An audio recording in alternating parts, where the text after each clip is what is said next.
சிறுகதைகள் 19. வெண்ணிலா. நள்ளிரவு நேரம்.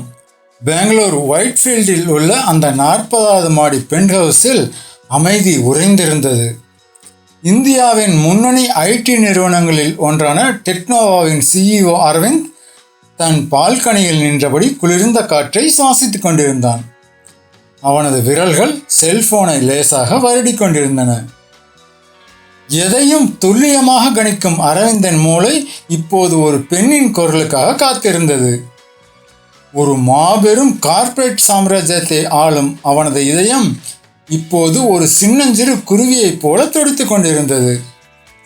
சரியாக 11:31 அவனது செல்போன் வைப்ரேட் ஆனது. ஸ்கிரீனில் வெண்ணிலா என்ற பெயர் ஒளிர்ந்தது. அழைப்பை ஏற்றான் அரவிந்த். ஹலோ அரவிந்த், டின்னர் முடிஞ்சுதா? இன்னைக்கும் லேட் தானா? எதிர்முனையில் தேன் கலந்த ஒரு மென்மையான குரல். அரவிந்தின் இறுக்கமான முகம் சட்டென மலர்ந்தது. உன் குரலை கேட்காம எப்படி எனக்கு பசி எடுக்க வெண்ணிலா? நான் சாப்பிட்டேன், நீ எப்படி இருக்க என்றான். 6 மாதங்களுக்கு முன்பு ஒரு ராங் காலில் அறிமுகமானவள் தான் வெண்ணிலா. அரவிந்த் ஒரு மிகப்பெரிய நிறுவனத்தின் சிஇஓ, எந்திரத்தனமான வாழ்க்கை வாழ்பவன் என்று அவளுக்கு தெரியும். ஆனால் வெண்ணிலா தான் ஒரு சாதாரண பிரைமரி ஸ்கூல் டீச்சர் என்று மட்டுமே அரவிந்திடம் கூறியிருந்தாள்.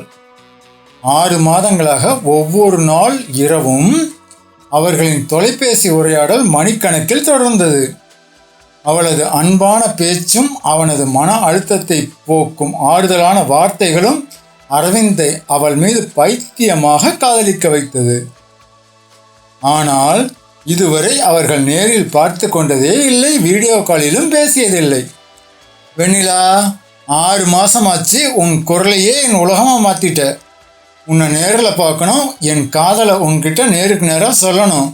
நாளைக்கு சாயந்தரம் 6 மணிக்கு எம்ஜி ரோட்டில் இருக்க ப்ளூ மூன் காஃபி ஷாப்புக்கு வரியா? நீ எப்படி இருப்பேன்னு எனக்கு தெரியாது, அதனால் நீ ஒரு வெள்ளை நிற சுடிதாரில் கையில் ஒரு ரோஜா பூவோட வா ப்ளீஸ் என்று கெஞ்சினான் அரவிந்த். மறுமுனையில் சில நொடிகள் அமைதி நிலவியது. பிறகு, சரி அரவிந்த், நாளைக்கு 6 மணிக்கு நான் அங்கே இருப்பேன் என்று கூறிவிட்டு ஃபோன் கட் செய்யப்பட்டது. மறுநாள் காலை அரவிந்தின் மூளை முழுவதும் வெண்ணிலாவின் நினைவுகள் மட்டுமே ஆக்கிரமித்திருந்தன. இருப்பினும் அவனது தொழில்முறை எதிரியான சைக்ளோன் சாஃப்ட்வேர்ஸ் நிறுவனத்தின் சிஇஓ நித்யாவுடன் ஒரு பெரிய சட்ட போராட்டம் நடந்து கொண்டிருந்தது. 2 வருடங்களாக அவர்கள் இருவருக்கும் நடக்கும் தொழில் யுத்தம் பெங்களூர் ஐடி உலகமே அறிந்தது. நித்யா அழகும் அகங்காரமும் அறிவும் ஒருங்கே அமைந்த பிசினஸ் புலி. அரவிந்தின் பல முக்கியமான ப்ராஜெக்டுகளை தட்டி பறித்தவள். அவளது சாமர்த்தியமும் பிடிவாதமும் அரவிந்திற்கு பல கோடி ரூபாய் நஷ்டத்தை ஏற்படுத்தியிருந்தது.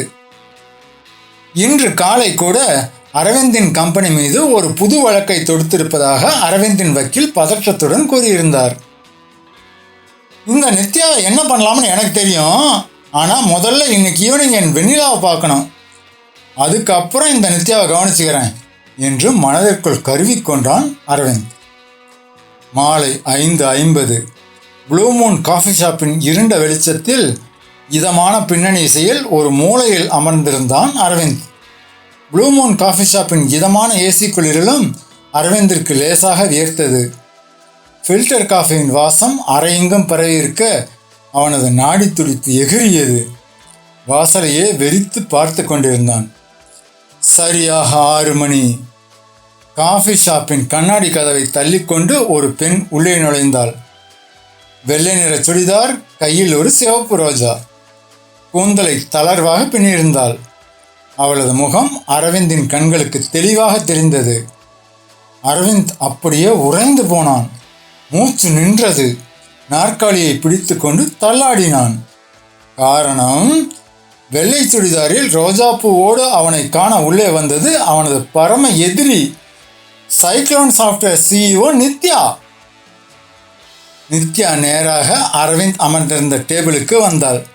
அவனது உச்சகட்ட அதிர்ச்சியை பார்த்து ஒரு மெல்லிய புன்னகையை உதிர்த்தாள். என்ன அரவிந்த், உன் வெண்ணிலாவை பார்த்த அதிர்ச்சியா என்றால் அதே தேன் கலந்த மென்மையான குரலில்.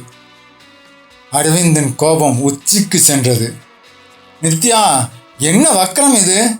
என் கம்பெனி அழிக்க நீ இவ்வளோ கீழ்த்தரமாக இறங்குவியா? ஒரு ராங் கால் மாதிரி நடித்து என் உணர்வுகளோட விளையாடி என் கம்பெனி ரகசியங்களை தெரிஞ்சுக்க பார்த்தியா? யூ சீட் என்று பல்லை கடித்து கொண்டு சீறினான். நித்யா அமைதியாக அந்த ரோஜா பூவை மேஜை மேல் வைத்தாள். அரவிந்த், பொறுமையாக கேளு. ஆரம்பத்தில் நீ நினச்சது உண்மைதான். உன்னோட பிஸ்னஸ் வீக்னஸ் என்னன்னு தெரிஞ்சுக்கத்தான் ஒரு ஃபேக் நம்பர்லேருந்து வெண்ணிலாங்கிற பேரில் என் வாய்ஸை மாற்றி பேசினேன். அது ஒரு கார்ப்பரேட் பொறி. அரவிந்த் ஆத்திரத்தில் நாற்காலியை விட்டு எழுந்தான். இப்போ எல்லாத்தையும் தெரிஞ்சுக்கிட்ட, சந்தோஷமா? இனிமேல் நான் உன்னை சும்மா விட மாட்டேன். இல்லை அரவிந்த், நித்யாவின் கண்கள் லேசாக கலங்கின. உன்கிட்ட பேசி உன் ரகசியங்களை திருட நினைச்ச நான் உன்னோட அந்த மென்மையான அன்பான நிஜமான மனசை பார்த்து என் இதயத்தையே அவங்ககிட்ட திருட்டு கொடுத்துட்டேன். 6 மாதமாக உன்கிட்ட பேசின ஒவ்வொரு நிமிஷமும் நித்யாவா இல்லை, உன்னை உயிராக நேசித்த உன்னோட வெண்ணிலாவாக தான் பேசினேன். உன்னோட பிஸ்னஸ் எதிரி நித்யா நேற்று நைட்டோட செத்து போயிட்டா. நான் உனக்கு எதிராக போட்டிருந்த எல்லா கோர்ட் கேஸையும் இன்னைக்கு காலையில் வாபஸ் வாங்கிட்டேன். உனக்கு நம்பிக்கை இல்லைன்னா உன்னோட வக்கீலுக்கு ஃபோன் பண்ணி கேளு. ஒரு கார்ப்பரேட் போர் செய்ய வந்தவளை காதலியாக மாற்றிட்டார் நீ என்று கூறிவிட்டு ஒரு நிமிடம் மௌனமானாள். அரவிந்த் உடனடியாக தன் வக்கீலுக்கு ஃபோன் செய்தான். ஆமாம் அரவிந்த் சார், நித்யா மேடம் எல்லா கேஸையும் எந்த கண்டிஷனும் இல்லாமல் வாபஸ் வாங்கிட்டாங்க. இது ஒரு மிராக்கிள் என்றார் வக்கீல். அரவிந்தின் கைகளில் இருந்த செல்போன் நழுவி மேஜை மீது விழுந்தது. தன் பரம எதிரியாக வந்தவள் இப்போது அவனது ஒட்டுமொத்த காதலியாக மாறி நின்ற அந்த ட்விஸ்ட் அரவிந்தின் கோபத்தை எல்லாம் பனியாக உருக்கியது. லாஜிக்காக யோசிக்கும் அவனது மூளை காதலியிடம் தோற்று போனது. அவன் நித்யாவின் கைகளை மென்மையாக பற்றி கொண்டான். அந்த சைக்ளோன் சாஃப்ட்வேர்ஸ் கம்பெனி எனக்கு வேண்டாம் நித்யா, ஆனால் இந்த மாயக்குரலுக்கு சொந்தக்காரியான வெண்ணிலா என் வாழ்நாள் முழுக்க எனக்கு வேணும் என்றான் அளவற்ற காதலுடன். பெங்களூரின் இதமான மாலை குளிரில் 2 எதிரி சாம்ராஜ்யங்கள் காதலின் முன் முழுமையாக சரணடைந்தன. நண்பர்களே, உங்களுக்கு பிடிச்ச தலைப்பையும் ஜேர்னலையும் கமெண்ட்ல சொல்லிட்டு போங்க. நாளைக்கு அதே ஜேர்னலில் அதே தலைப்பில் சிறுகதை வரும்.